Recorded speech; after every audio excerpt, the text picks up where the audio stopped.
വാർത്തകളിലേക്ക്. ഭാരതത്തിൽ വിചാരണ നേരിടുന്ന മുംബൈ ഭീകരാക്രമണ സൂത്രധാരൻ തഹാവൂർ റാണയുടെ കനേഡിയൻ പൗരത്വം റദ്ദാക്കും. കനേഡിയൻ പ്രധാനമന്ത്രി മാർക്ക് കാർണിയുടെ ഭാരത സന്ദർശനത്തിന് മുന്നോടിയായാണ് ഈ നീക്കം. 26-നാണ് മാർക്ക് കാർണി ഭാരതം സന്ദർശിക്കുന്നത്. 2001 തഹാവൂർ ഹുസൈൻ റാണ കനേഡിയൻ പൗരത്വം നേടിയത്. ഈ പൗരത്വം തിരിച്ചെടുക്കാനുള്ള നടപടികളാണ് ആരംഭിച്ചിരിക്കുന്നത്. കനേഡിയൻ പ്രധാനമന്ത്രി മാർക്ക് കാർണി ഭാരതം സന്ദർശിക്കുന്നതിന് മുന്നോടിയായി നടപടികൾ പൂർത്തിയാക്കാനാണ് നീക്കം. 97-ലാണ് റാണ കാനഡയിലെത്തിയത്. 2001 ഇയാൾക്ക് പൗരത്വവും ലഭിച്ചു. ഈ 4 വർഷവും കാനഡയിൽ സ്ഥിരതാമസക്കാരനെന്നാണ് അവകാശപ്പെട്ടിരുന്നത്. എന്നാൽ ഈ 4 വർഷത്തിൽ ബഹുഭൂരിപക്ഷവും ഇയാൾ കഴിഞ്ഞത് അമേരിക്കയിലെ ചിക്കാഗോയിലാണെന്ന് അന്വേഷണത്തിൽ കണ്ടെത്തിയിട്ടുണ്ട്. ഇക്കാര്യം ചൂണ്ടിക്കാട്ടിയാണ് പൗരത്വം തിരിച്ചെടുക്കാൻ നടപടികൾ ആരംഭിച്ചിരിക്കുന്നത്.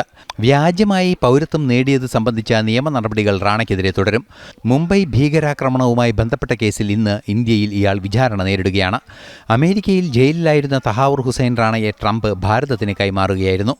ഖാലിസ്ഥാൻ വിഷയം ഉൾപ്പെടെ ഭാരതവുമായുള്ള ബന്ധത്തിലെ അകൽച്ച കനേഡിയൻ പ്രധാനമന്ത്രിയുടെ സന്ദർശനം ഇല്ലാതാക്കുമെന്നാണ് നിരീക്ഷിക്കപ്പെടുന്നത്. ഇന്റർനാഷണൽ ഡെസ്ക്, ജനം.